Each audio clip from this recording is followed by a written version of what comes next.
shadow on my face. Yeah, you Not need the front light illuminating me. too. Yeah, I don't have a front light. It's like a We could almost be in the same room. yeah, almost. Just a couple of I'm just continents twisted. away. Yeah. All right, we are Um. live. Yeah, I'm live. I'm recording my end, I should say. Brilliant. All right. Yeah, count me in. Give me some music. What is it? 1, 2, 3. Episode one, two, Yeah. three. Good. Yeah.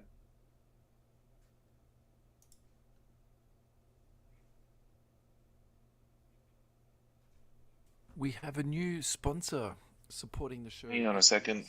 That's not the right one. Let's Ta-da! try that again. The magic of live television. Yeah, totally.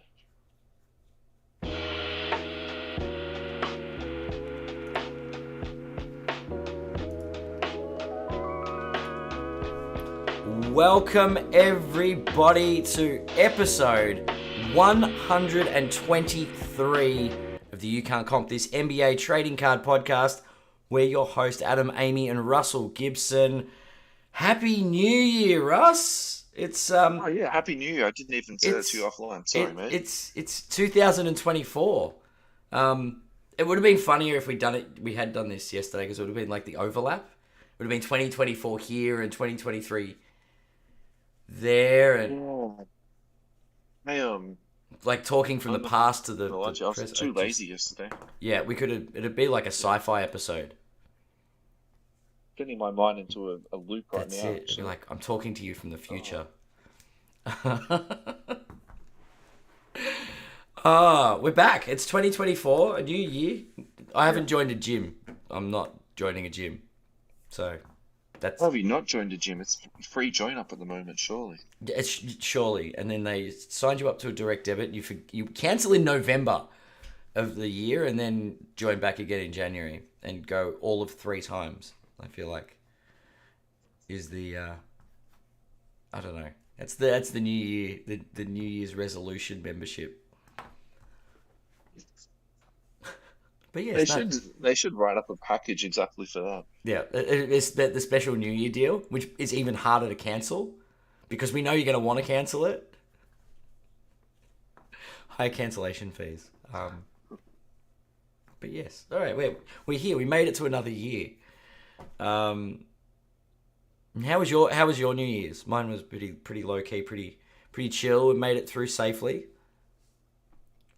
Look, to be honest, it was really chilled. The highlight of our day was that it snowed, so we built a snowman and we did some snowball throwing, and then Nice. the highlight of our evening though was just watching TV and just going to bed. It was very like two kids, you know what I mean? Yep. It's very low key. Yep. Yeah, Totally understand that. Awesome. A little bit's been happening in the NBA. yeah. Let's get to NBA. That's far more interesting than my lack of social life ads. Yeah, I feel like our lack of party party stories. It's probably worth talking about what's going on in the NBA. We have a trade, don't we? Do we want to open with the Let's start trade? with that. So I think the best way to summarize this trade is offense for defense. So Toronto Raptors needed offense in the worst probably way possible, and Mhm. frankly, we've spoken about this on the show in the last few weeks. And then Tom Thibodeau, who's probably I actually don't know his exact position in the power struggle or the power structure in New York, but I'm sure he has a very big say in what goes on. But I'm Yeah, praying for every New York fan that he doesn't have the final say on every trade. But I you'd feel like like to this hope is not. Tom Thibodeau.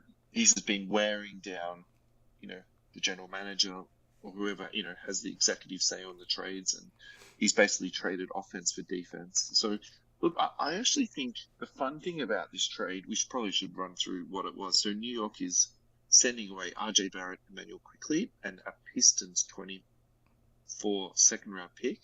And then Toronto was sending back OG Anunoby, Precious Achua, and Malachi Flynn. So, Mm-hmm.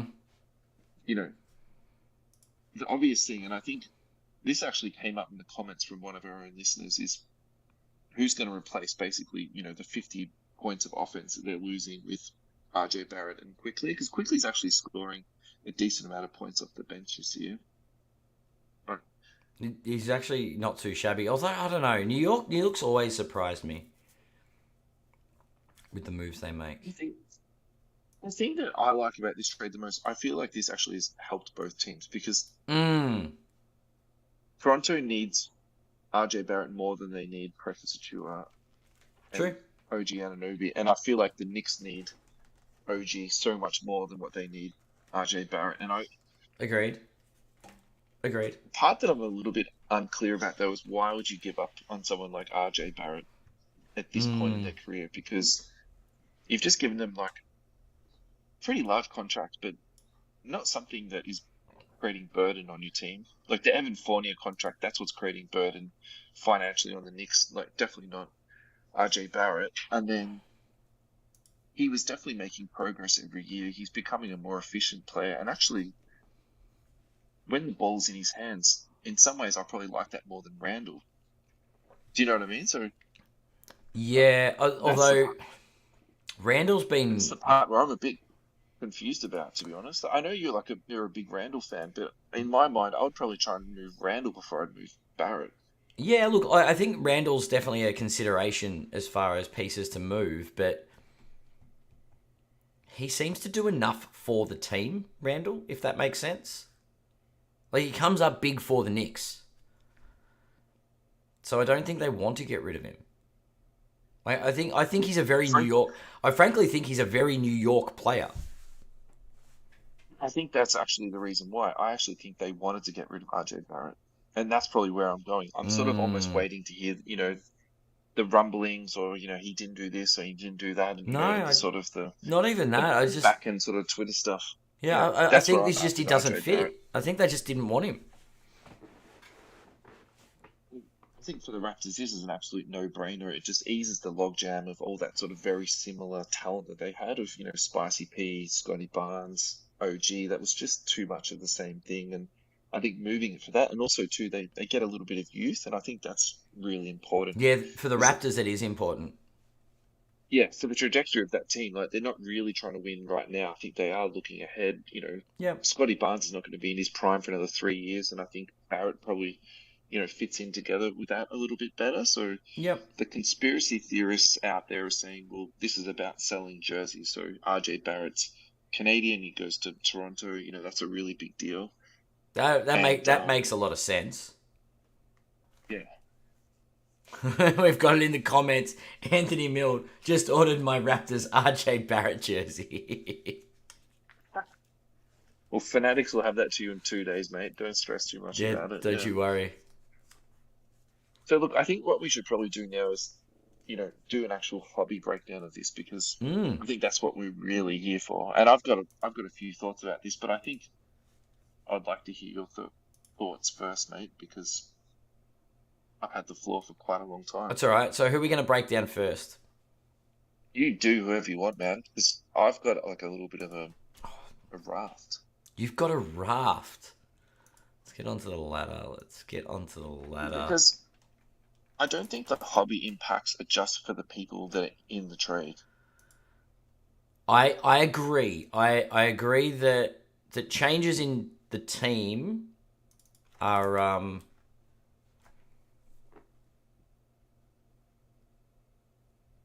going to impact everybody. Sorry, I've just brought up OG Anunoby's silver. I mean, we're not talking big bucks at the moment, but where are we? 1 year. All right, there's been bugger all movement in the last few months. But OG Anunoby's silver PSA 10 is pretty much a steady commodity at $50. It's 50 US by the look of it. Like it's had its spikes and a few drops, but it seems to just be over 1 year. It's the $50 mark. Wow. Okay. 2 years. Oh, but that's the crazy. That's the crazy time. 180. Really US. hard to factor that into your speculation, isn't it? Yeah. Moving forward. Yeah, but look, if you go past say April 2022, which is where it sort of come down, I think that's the end of the spike, right? April, May 2022. So anything after that season is pretty... I think the rational comp for OG is Jalen Brown, where it's someone who you think has got a reasonable amount of talent, but the price doesn't match the equation. Mm. You know what I mean?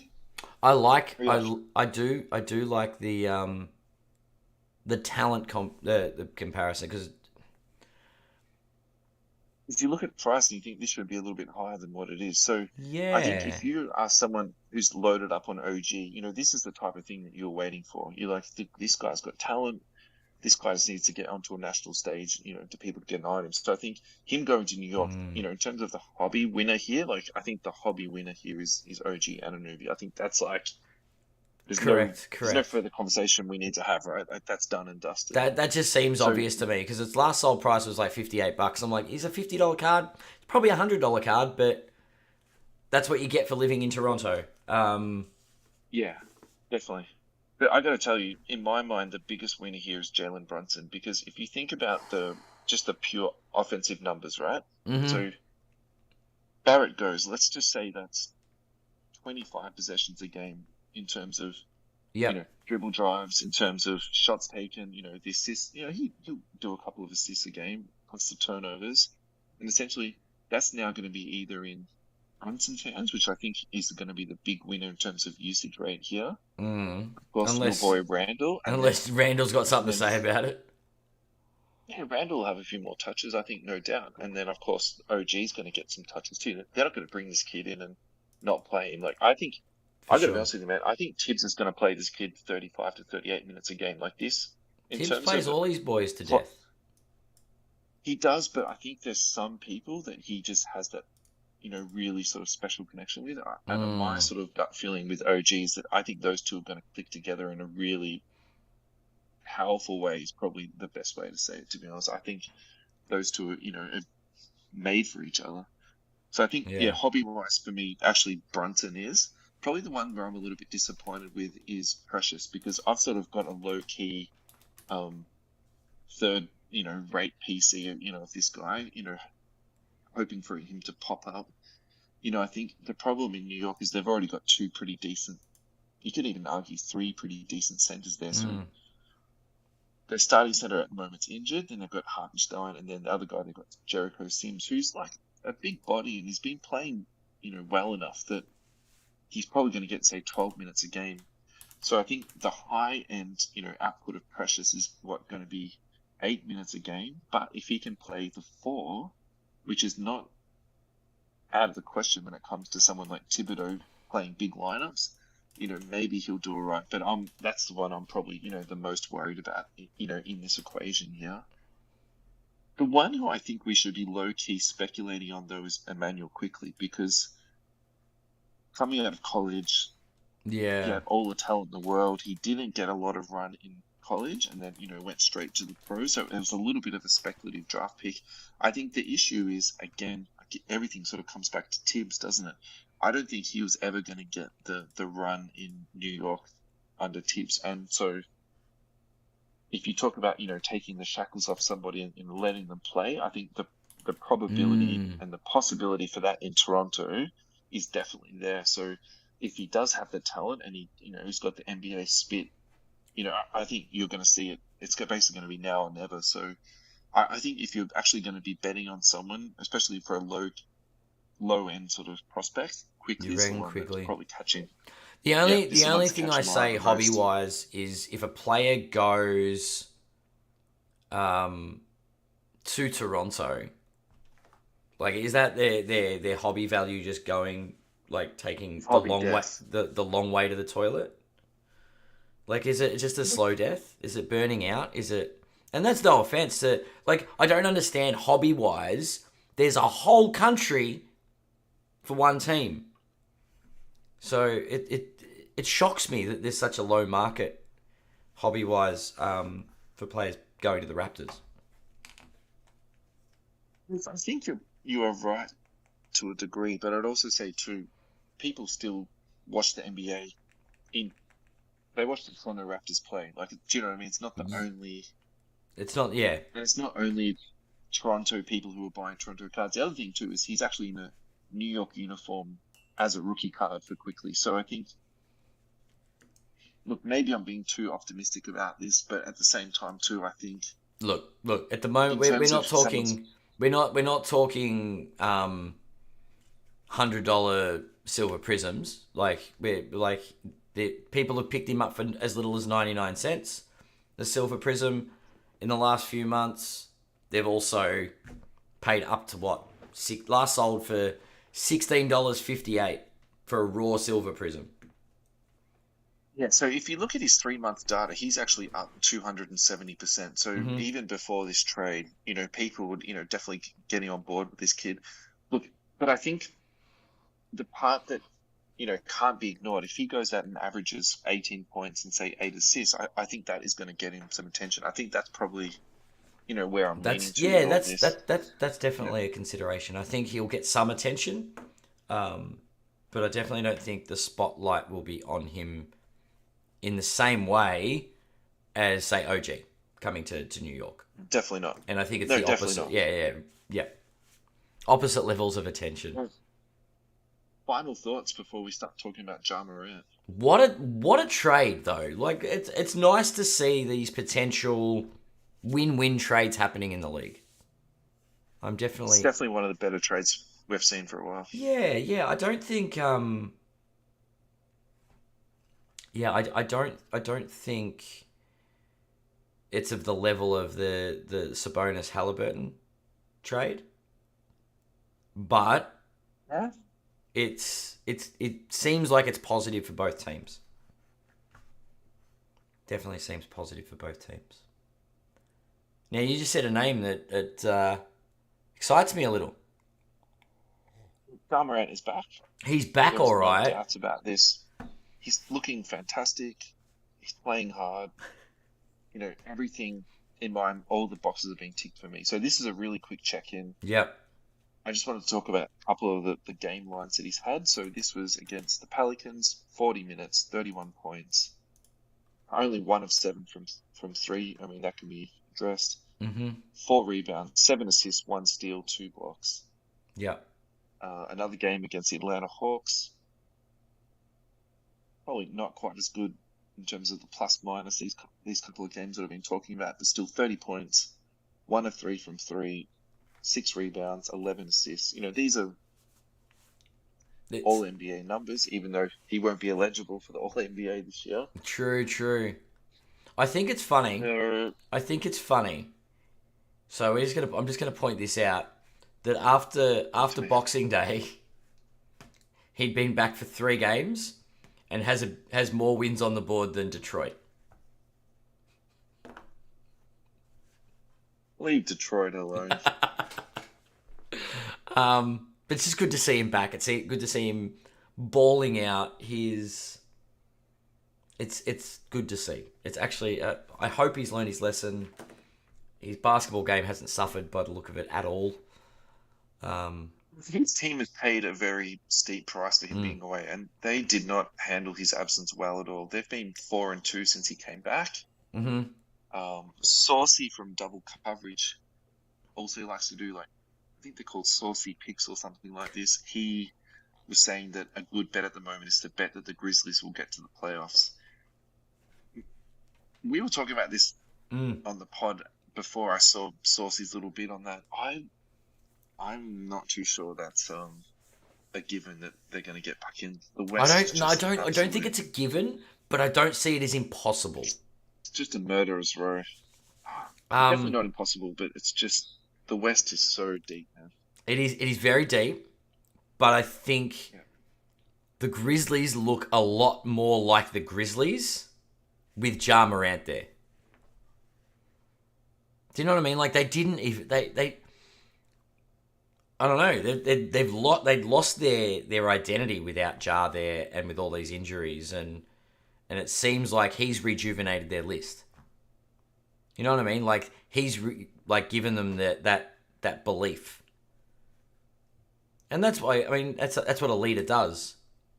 So I think it's good. It's a positive. Yes, it's a ballsy bet, but I don't know. I wouldn't write that off. The Grizzlies making the play-in, maybe frightening a couple of teams. Who knows? Card value wise, his silver PSA 10 last sold for $565 in the last 3 months. That's up 36%. I think that people who have ridden out this episode of Ja Morant's career, I think they're going to be okay. I think he's going to be totally fine. The interesting thing, if you go back to 1 year though, that was trading pretty regularly at $1,000. Yeah. So he has had a steep decline, in the first 6 months of the last 12 months. Yeah. I'm sure that's a more ergonomic way to say what I just said. But you can also see a very steady sort of, trickle upwards here. Yeah. So it's currently trading at $560, keeping in mind it's been around $1,000. Where are you at with this card, man? Is this a buy, hold, or a sell for you? Looking at the look at the right now, after what you've just seen, he's it's a buy. Healthy, it's a buy. Well. Right. He's not a $500 player. Like, you know how we say we've got these categories? He's much higher. He's the number one guy in Memphis, and his value doesn't reflect that currently. So I was in the Nike shop in Chicago this week, and on the first floor, which is sort of where they put like pictures of LeBron James and Jordan, there was also a very large stand for Ja Morant. Oh wow! Actually, let me rephrase it. A very large section for Ja Morant. So his popularity is ongoing. I don't think that. Yeah, I think that's for better use of a term. He hasn't been cancelled. He's very much still back and in the spotlight. Yeah. Yeah, and his character survived this, and I think if we link that back to sort of the, again, card-wise and card hobby stuff, the Fruja factor, I think all of that is still there. So I think. Yeah. Look, probably my problem is the pop on this though. So 1488 is that what I read? 1,588, and I think keeping in mind the conversation we had with Ryan when he came on from GemRate, and he was talking about putting together population reports, not just across like PSA, BGS, SGC. So I'm not going to sit here and add them all up, but like that very easily could go to 3,000. Yeah, that's probably the only thing. I think the pop count is gonna put a ceiling on it. I wonder if the ceiling is around that sort of 650, 700. Like realistically, do you know what I mean? Like, because if you had a card number to 3,000, would you be racing out to spend $1,000 on it? That's a really good point. That's the only thing that's goes through my head with this. Yeah, And full credit to Ryan for that too, because he really was the genesis of that idea. Sure. Well, that's like the pop count's always been one that sort of sits with me, but it's how does it limit? What impact does it have? And because I see Ja Morant as one of those top 5 MVP candidate level players.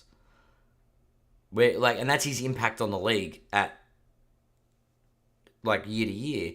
Obviously, that's not happening this year, and even to impact the MVP race at all would take quite a phenomenal run. I don't think he's eligible because of the number of games. I think they specified with that. Yeah. Suspended him. Yeah. But future-wise, those players don't sit around that $500 to $700 mark there. That's why I was shocked. Was it last week we were talking about Tatum? I think Tatum is criminally underpriced. Same as Brown. But I don't think we're looking at... Maybe they're correctly priced at present, but I just feel their future value is a bit higher than that. Yeah. I don't know. Look, at least with Tatum, there's, a third or half of the pop, right? It's 800 or something. Like, it's half the population of this. So... Yeah, I don't know. That pop count, look, maybe that's what's going to hold Zion, Jar, Luca. Yeah, there is a lot of them out there. So maybe we should be looking at numbered stuff for the value in Ja Morant. Blue Ice. Numbered on-card orders. Wow. Talk to me. Anyone got a Blue Ice to 199 of Ja Morant? Well, this card hasn't been sold since April 2022, but it was last sold for 20, which is the crazy period, right? Last sold. Deals, though. What did it sell for? 22,800. Card ladder value, which is where I'll actually read this because the pop count is 6. Number to 199. Card ladder value 8,640. Interesting. Now, I think that's a good adjustment because April 2022, I was just talking before about that January to April bit being the final stage of the spike before things corrected. And that's when it sold. So I think 8,000 for that card makes sense. But look at that pop count. 6. Yeah. That's the gold standard, isn't it? Well, there we go. BGS 9.5, which is obviously not the same. Last sold for 1675 in June 2023. Yeah, right. Pop count of 8. Okay. I think that's a very shrewd purchase, actually. PSA 8. Pop it, send it off to PSA. Hasn't sold for a while. There's not many of the Blue Ice ones that have gone around. Interesting. That is, yeah. Anyway. So I don't know. I have continued on it. Yep. This was a quick check-in with Ja Morant, so let's... I have continued going around to a couple more basketball stores. I have gone to a couple more retail shops. I found a well-stocked Target, and I picked up this box called a Championship Collection. So this is a little bit of a holiday story. The comparison to help you understand it really easily, it's like a blaster version of the Bangman box. So it costs $20 US. Yeah. It said that it came with 2 hobby packs, 5 factory sealed packs, and then 15 cards, which literally came in a box that I would describe as like a box card box, but made for cards. It was really weird. I love America. 15 cards, including 1 game used or autographed card. So I thought for $20, why not give it a go? So I did get a Don Ross packet, but it was actually retail. It wasn't a hobby. And then I got the university cards, which were really popular this year with Wembanyama, but it was the year before, like with Chet Holmgren in it.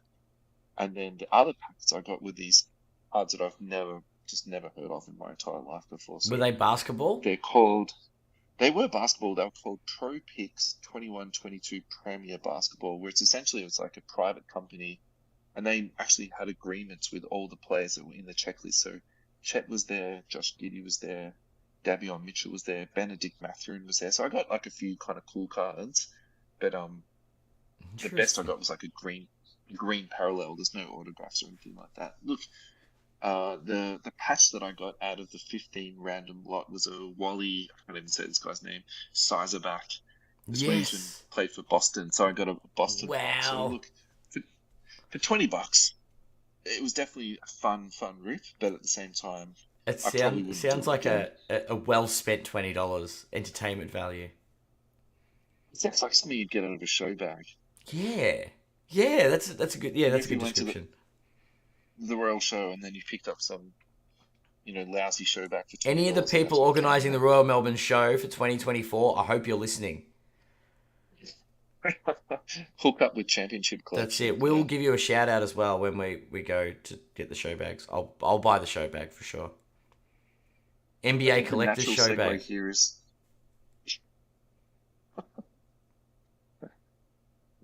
The hobby hangout show bag.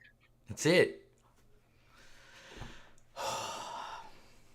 Alrighty, so huge shout out to Amir for his ongoing support to the show. His product is called the Bagman. He does a customs repack, which is essentially like the championship collection hobby box. The but a much, premium, much the better. premium edition of the we must say The diamond edition. Yeah. So he has a gold edition for $5.49. It contains 8 hobby packs, Yep. which could be Optic, Select, Prism, Mosaic, and there's 2 years of each that are sort of mixed into that, but they're all hobby packets. That's the really big thing to Yep.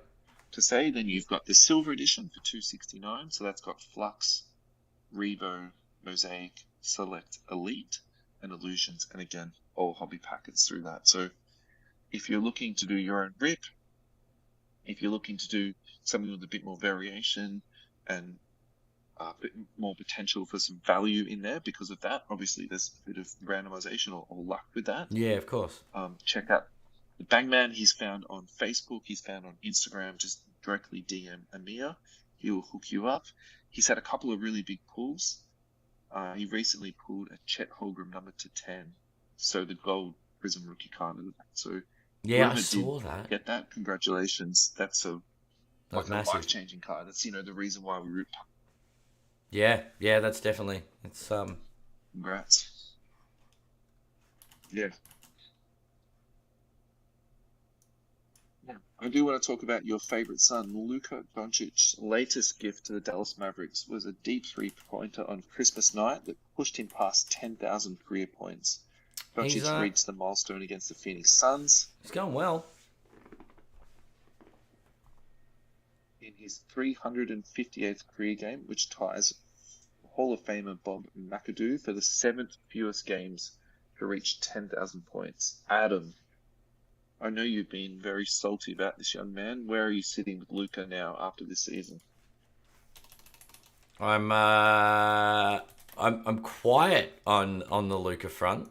I'm actually no. I'm pleasantly surprised. Like I don't wish the man poorly. I just think it's the fans that are singing his praises unnecessarily. He's putting up incredible numbers. He's putting up his numbers are just like video game stuff. Sure, but and this is where obviously in the regular season there's nothing you can do about this.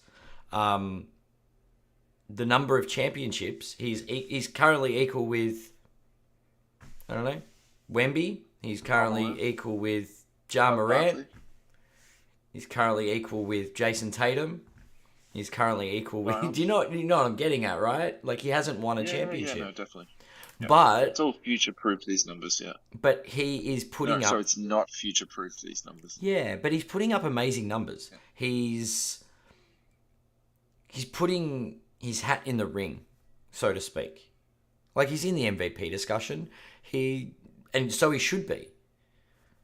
I think Luka is like I give the man a lot of grief, but he's definitely one of the best talents in the league.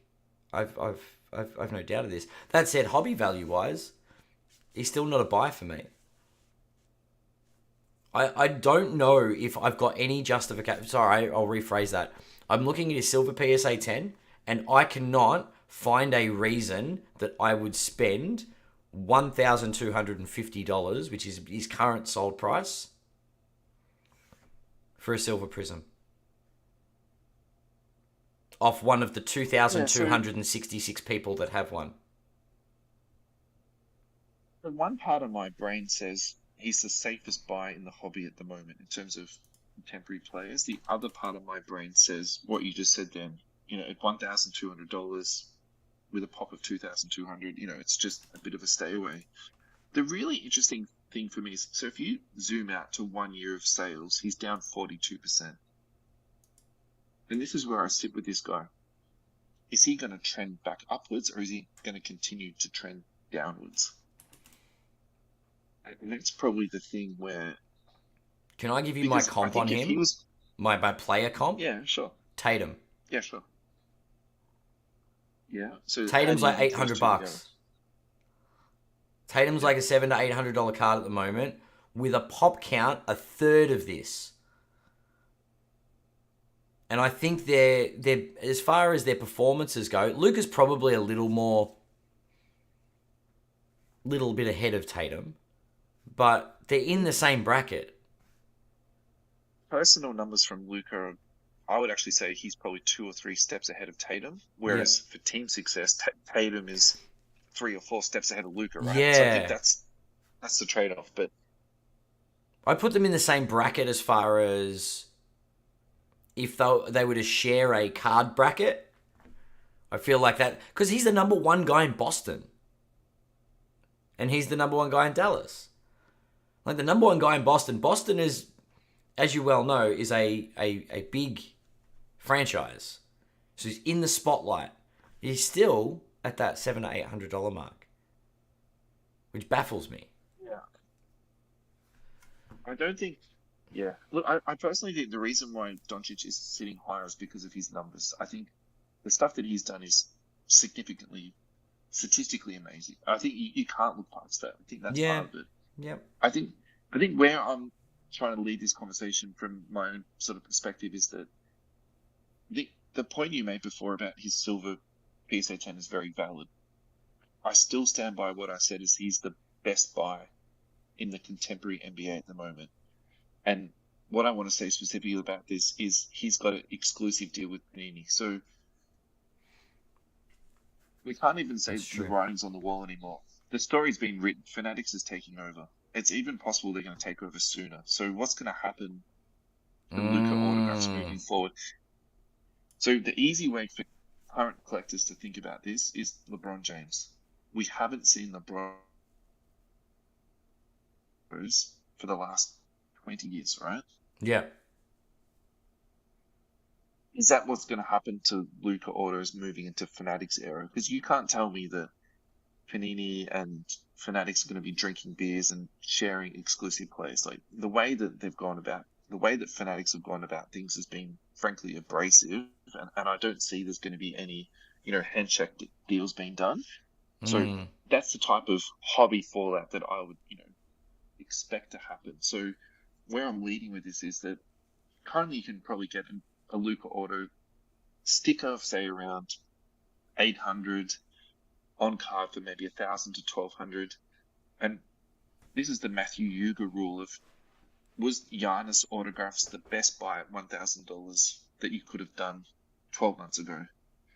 So is Luka Doncic on card autograph the best current buy in the hobby market when we know in the next 2 years there's going to be none? Yeah, that's a really good. That's a really good way to frame it. Yeah, and I think let's just say you don't subscribe to my theory about autographs because I'm also going through a big autograph phase at the moment. And that's fine, but find other Luka cards that are undervalued, that have got that sort of potential to go up. Because if we talk about silver rookies all the time, and I think that's probably one of the downfalls of our show. But we're not talking about silver rookies in particular. We're just using that to measure. It's a the baseline, market. right? I think that's. Yeah, and it's such an easy baseline because there's so many data points. So it's the market baseline. I think we've talked at length with various guests as well, and it's just like it's the baseline standard because that's the rookie. It's the equivalent of the tops. It's like if we're talking about LeBron, we're talking about Kobe, we're talking about other like older players. It's the tops one. But you're that's right. fine. Move on from that, and So that's where I'm at with Luka at the moment, and I think. Well, it's interesting. I think Luka. I think you're right. He's a commodity. It doesn't need to be a rookie card with Luka. You can flip Luka, like buy and sell. Like he is a hot trading card, like just a player. Yep. Does he have a Kaboom? I think a couple actually. I'm like, I not that I have a thing with Kabooms at all. Don't know what he's talking about. Yeah. He's got a couple. You've got a Scottie Pippen Kaboom. I do.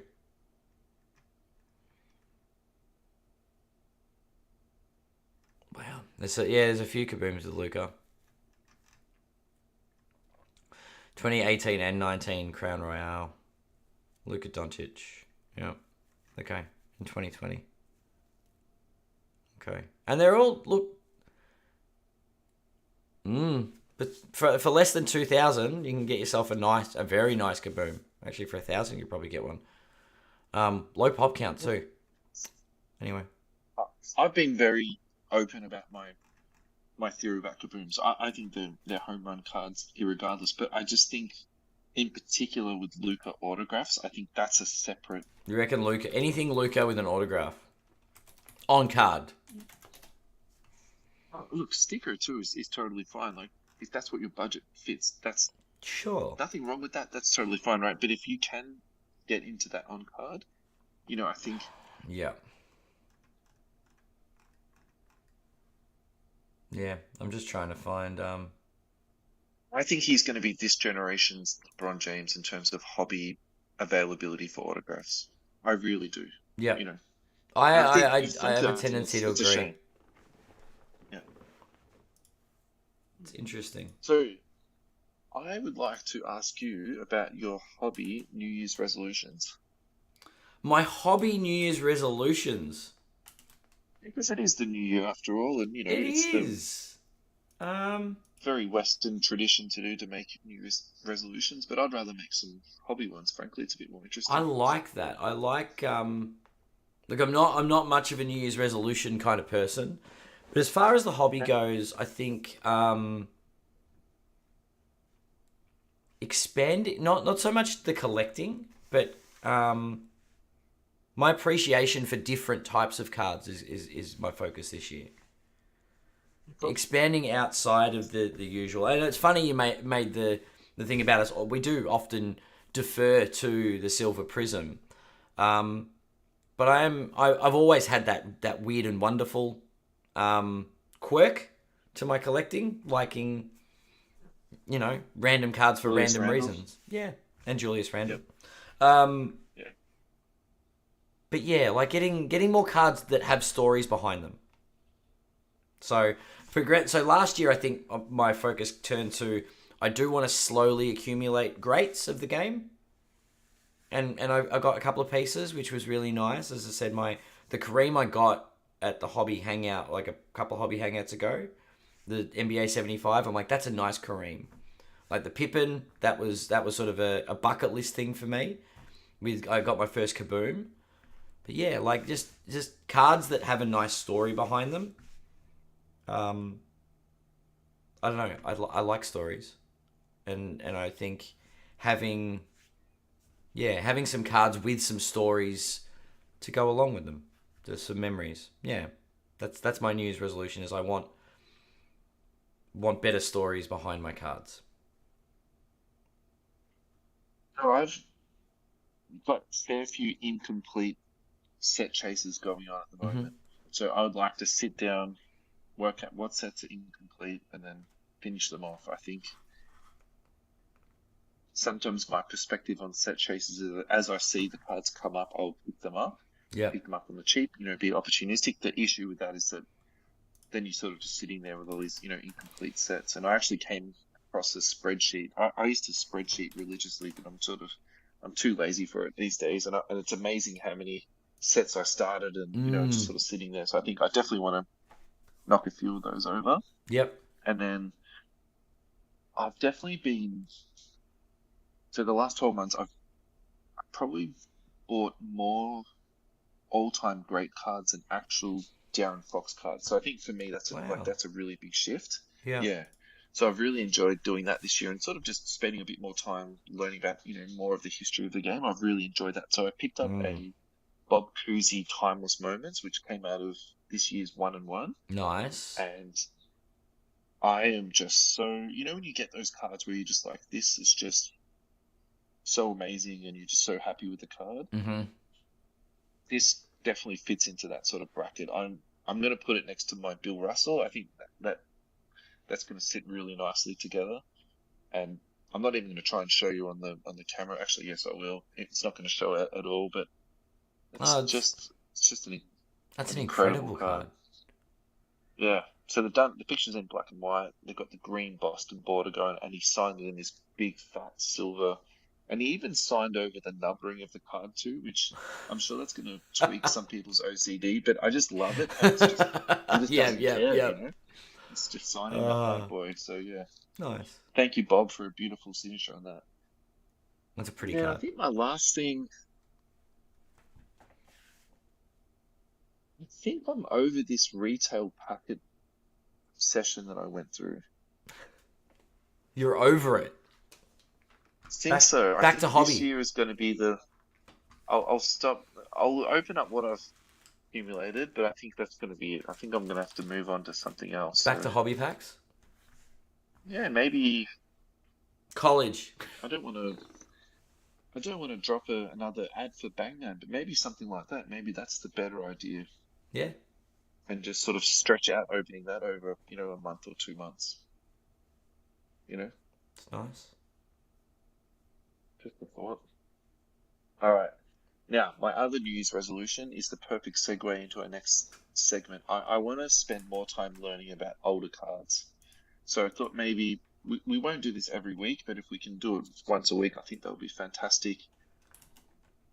The most traded man, and currently still is Michael Jordan in terms of, trading cards. Mm-hmm. I love the card ladder emails that come out and the card ladder Twitter stuff, and they'll just show a card that's just Yeah. popped 1 week, right? So I'd love to catch one of these cards that pop. So I don't know this is going to happen, but this is just one card that I found that I thought was really interesting. So this is the 1996 Michael Jordan Metal Shredders. It is a card that came out of Fleer Metal. PSA 10 population on this is 257. Mm-hmm. Now, the really interesting thing about this card, which is probably what got my attention a little bit, it's down a lot the last few months. So if you go to the last 3 months, it's actually down 29%. So Huh. look at the last 12 months of data, though. It's sold for nearly $400 at one point. It's currently trading at about 240. So I'm actually trying to pick one up for comps at the moment. Card letter values at 230. In terms of the pop count, 257. Like we've just spoken about cards that have got 10 times the pop on that. That are,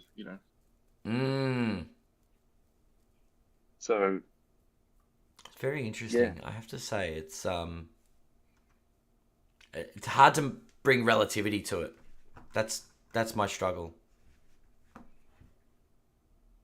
I think with someone like Jordan, who is so well established, who Mm. is so readily traded, look, can you take losses on this stuff? Yeah, 100% you can. But You're gonna lose it's in all your your money on budget. this stuff? Never. I don't think so. All of it. I think you could lose a percentage of it, but Of at the course. same time, if you're buying it, when it's dipping down, look, I think you need to, buy it, get in and out of the market at the right time. Anyway, look, the other reason why I chose this card too is because there's a few different variations on it. There's the base, the metallized, the precious metal, that was the one we spoke about, the netrageous, the molten metal, and the metal shredders. Now, the metallized, which is the one I want to speak about. No, so sorry, I'll have to go back and edit this out.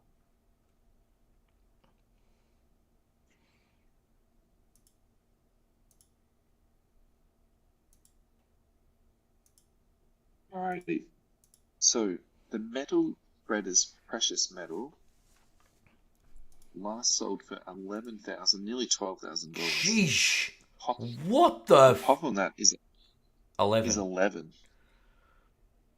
So I think that's a significant part of it.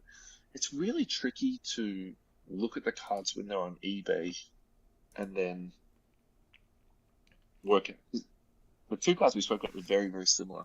I think the best way to do it though is to look at the Fleer logo, the Fleer metal logo. It's actually a different color. That was because when they're on eBay, even on ComC, it's a little bit the same, frankly.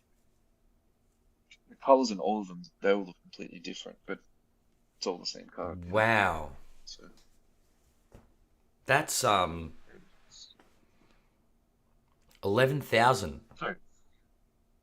so So I think what we'll do on socials this next week, we'll do two segments. I think we should do a segment where people can put forward cards for us to have a look at. We can do a small segment on them, and the other Yep. segment I think we should do this week is people's New Year's resolutions, because I think both of them. Hell yeah, yeah. Let's find out where people are moving in the hobby, or what changes people are making, if they're not changing, if they're adjusting, they're refocusing. Yeah. I like it. I like it a lot. I think it's a great idea. So going from Michael Jordan to somebody who wasn't drafted Johnny Kilroy. in the NBA draft Oh. and is not even in NBA hoops this year, Craig Porter Jr. So again, this is very much about Russell's holiday travel. So I went and caught the Cavs playing, and they were without a lot of their team. So Donovan Mitchell didn't play, Garland didn't play, and so basically that's opened up their backcourt. So Craig Porter started, and he played really, really well. So if you look at the link there, Adam, you go to the Chicago game, they won 109-95. He played 39 minutes. 19, 7, and 7 8. rebounds, 8 assists. Yeah, 1 block, 1 steal, finished with 19 points. So they've got the live box score at the moment versus Toronto. He's currently on 0 points, 1 rebound, and 0 assists.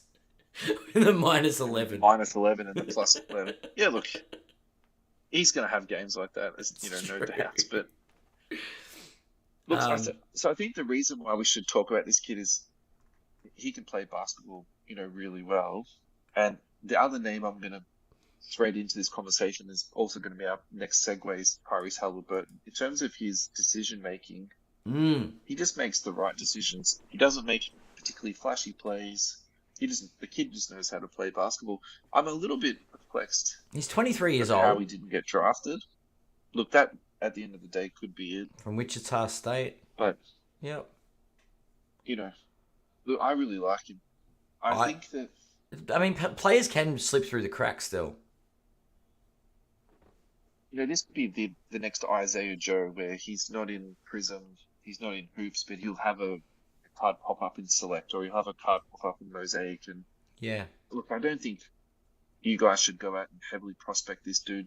Definitely not. But at the same time, you should keep an eye on him. I think he's going to be a fun one to to monitor, basically. Yep. Yeah, I think there's definitely. I mean, you can see obviously, we've said today's game by any means is not looking great, but that Chicago game, there's some crazy good numbers. And then he has put it up. He's had a 12 rebound game. Do you know what I mean? Like against Dallas, he played really well a few nights ago. And I think being a rookie, he'll get given opportunities, and if he takes them, and yes, his best game was against the Bulls, so he literally took the Bulls by the horns. And that's when he stepped right up. But yeah, it's interesting to see a player like this. And if they are limited in their rookie card, does that make it a cheeky prospect? Because if he does, I don't know, go on a good run and get a player of the month or something, right? I'm talking highlight reel after highlight, gets a starting spot. Does that create a bigger spike, the fact that it's hard to find his rookie? Maybe Isaiah Joe is the right comp here, because actually Isaiah Joe has been relatively quite successful for someone of that sort of very low end prospect level. So there's not been a heap of value, in this kid, but at the same time, Isaiah Joe's played some really good basketball when given the opportunity. So, yeah, I see that too. Probably the interesting thing is, I think he would play better with Darius Garland than Donovan Mitchell, and Donovan Mitchell is back before Garland is. So this actually might be the end of his run, unfortunately. But at the same time too, flash in the pan, he's a rookie, might end up on a different team, might get traded to the Knicks. Who knows? We mentioned Tyrese Halliburton. We have to talk about this kid. Talk to us about your Halliburton take that you're telling me about. So I read, I think it was Instagram that pointed it out. There are two. Until recently, there were only two players in NBA history that had back-to-back 20-point, 20-assist games. And those two players go by the name of Magic Johnson and John Stockton. There is now a third man on that list, and his name is Tyrese Halliburton. This kid is phenomenal. I like that list so much too because those two are genuine point guards, and that's what this kid is. He is such an amazing floor general and floor leader and playmaker. I just love watching him play. So I would go as far to say Chris Paul is about to lose his title as point guard.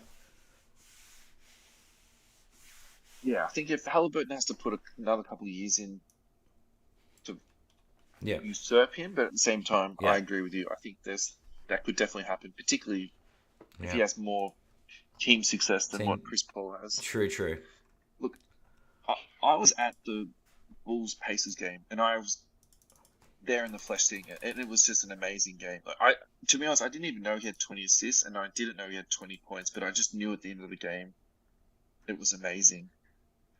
And it seems like this podcast, all roads are coming back to Tibbs today, but if you watch a game of the Pacers play, and then you watch a game of the Knicks play, like the future is the Indiana Pacers, and I feel like in some ways the past is the Knicks, to be perfectly honest with you.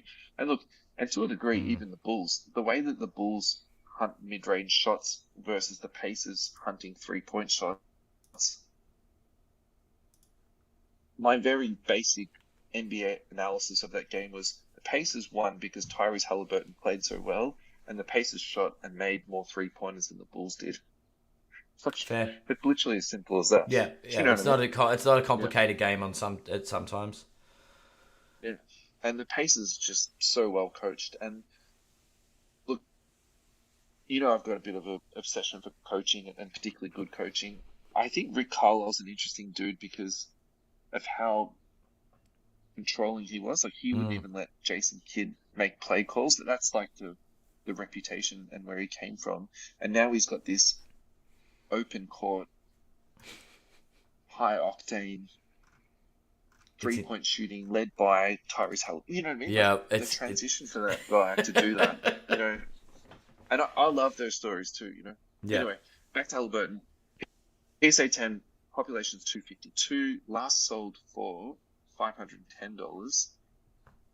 The last 1 year, he's up 25%. The last 6 months, he's up 45%. And I think that's the other reason why I wanted to talk about Halliburton too, is because I think this is a very relevant contemporary hobby story. Like we can't have this podcast without talking about Halliburton. Do you know what I'm trying to say? Like this kid is happening right now. We're witnessing this. He's having his historic year where he's putting himself on the map this year. Like, and he's doing it. He's doing the work. Is he a $500 card?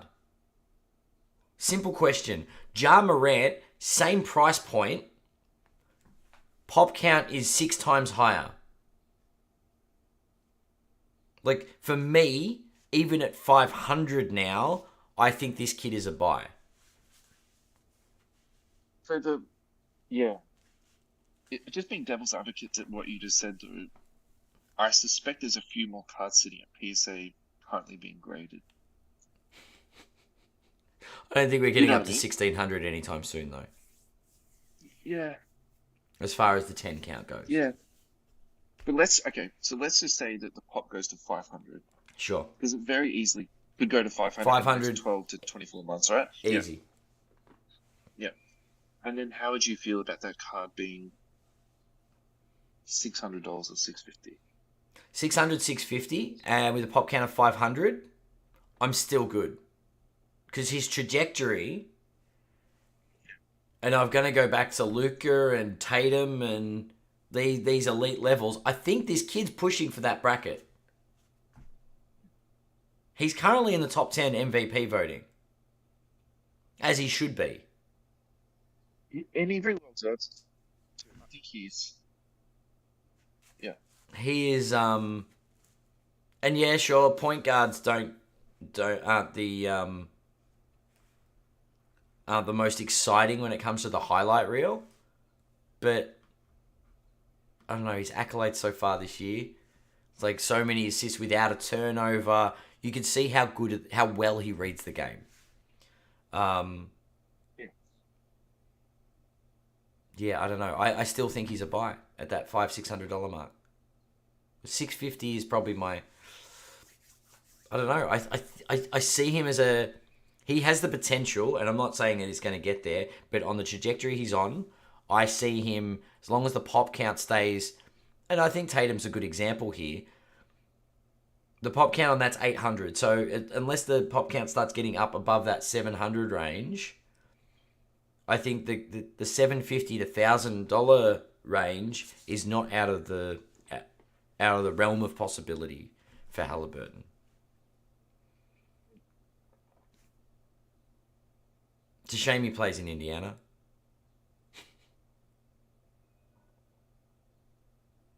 Yeah. I'm really torn on this one because I think that personality-wise, I think he's fine. I think he's an intelligent guy. Mm-hmm. I think behavior-wise, there's going to be no issues there. Look, I do think the Indiana situation is a problem. The other reality with Indiana too is that they haven't been known to spend Laker-level money on teams traditionally. And I think if you're being practical about this guy, championships do matter. And is he going to be limited in his championship capabilities by playing in Indiana? Because pick and pops with Jalen Smith, pick and pop with Miles Turner, setting up Buddy Hield for threes, that's only going to get you so far. And I think they're one of the best stories in the league this year. And I think Halliburton is really worthy of all the attention that he's getting. But does that mean that I think this card's going to go to $1,000? Like, I just... No, I don't think that. I think there needs to be something else. Only thing that gives me a lot of positivity about this guy is the way that he plays basketball. And I need to sort of parse this out a little bit. So I don't watch a lot of soccer, but I do know that Lionel Messi is one of the most efficient players in terms of how many steps he takes and how much distance he covers on the floor to how much productivity he gets. Yeah. I don't know if this is something that's measured or if it's actually even out there. And if someone's listening at home can tell me about this and validate or invalidate my theory, I'd love to hear it. But I think he is the most efficient basketball player on the court in terms of how much movement he does and how much steps he takes as to how much activity he produces. Like, it's just amazing. It actually hurts my head when I watch him play. I'm just like, how does he do that without even breaking a sweat? And you watch him, he just walks off the court. He's such a cerebral player. Like, Yeah, he's not puffing. He doesn't even, like, wipe his head off with a towel, It's just amazing. Anyway, that's the end of my Tyrese Halliburton froth. He's, I don't think it's the last we've heard of him this season, though.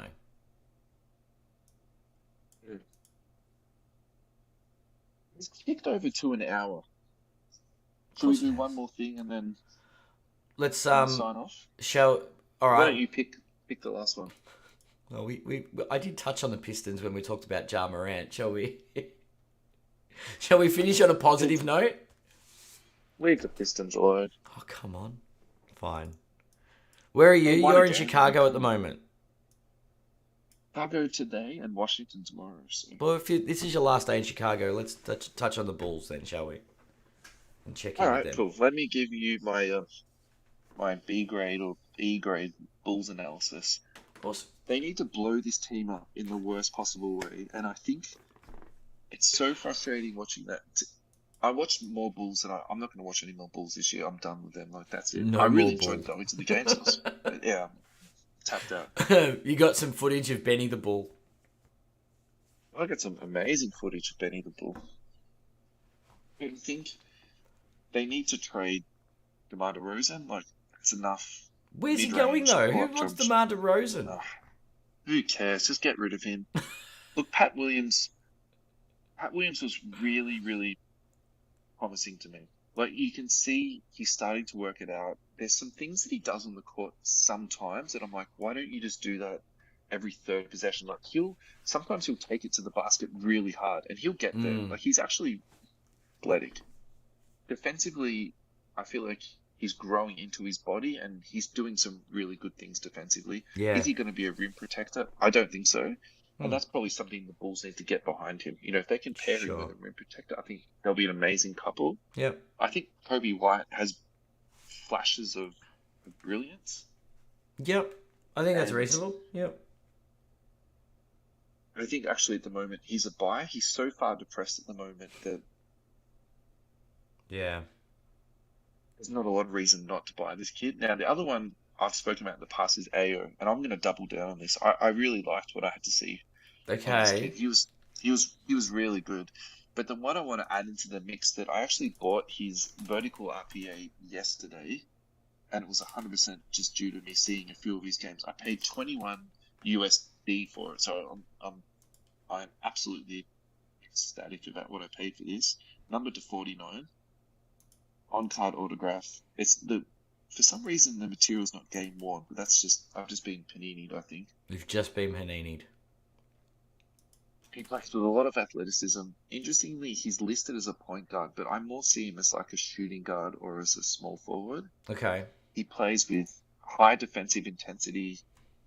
He doesn't need the ball to be successful, and I think to some degrees playing with DeMar DeRozan, playing with Kobe White, and then of course when Zach LaVine comes back, he'll need that. Look, I like it. I think in terms of a low-end prospect and, picking up some cheapy bargains, yeah, that's a really, again, another fun one. Probably, to be honest, better than Craig Porter. But we just couldn't get over that they could have had Franz Wagner and Wendell Carter Jr. on that squad instead of Nikola Vucevic. I'm never going to get over this, to be honest. It's just, No.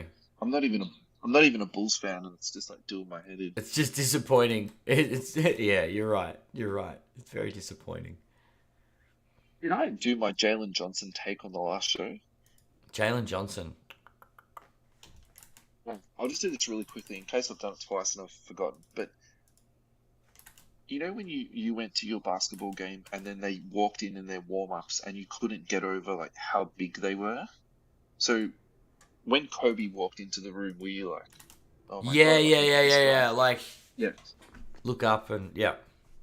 So when I saw LeBron walk in, it was years ago, Mm-hmm. when I saw this guy play, I can still, that's like burnt into my memory, So Jalen Johnson's not the same thing, but he's 50% there.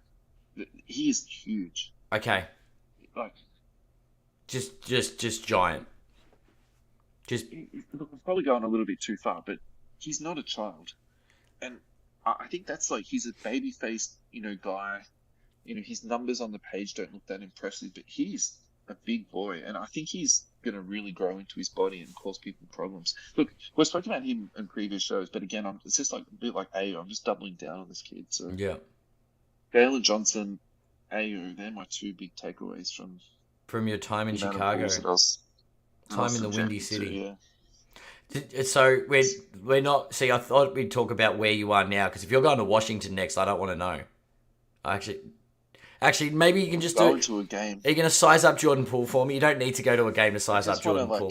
I just want to see Jordan Poole. Yeah, it's going to be awesome. If you just bump into Jordan Poole on the street, that would be hilarious.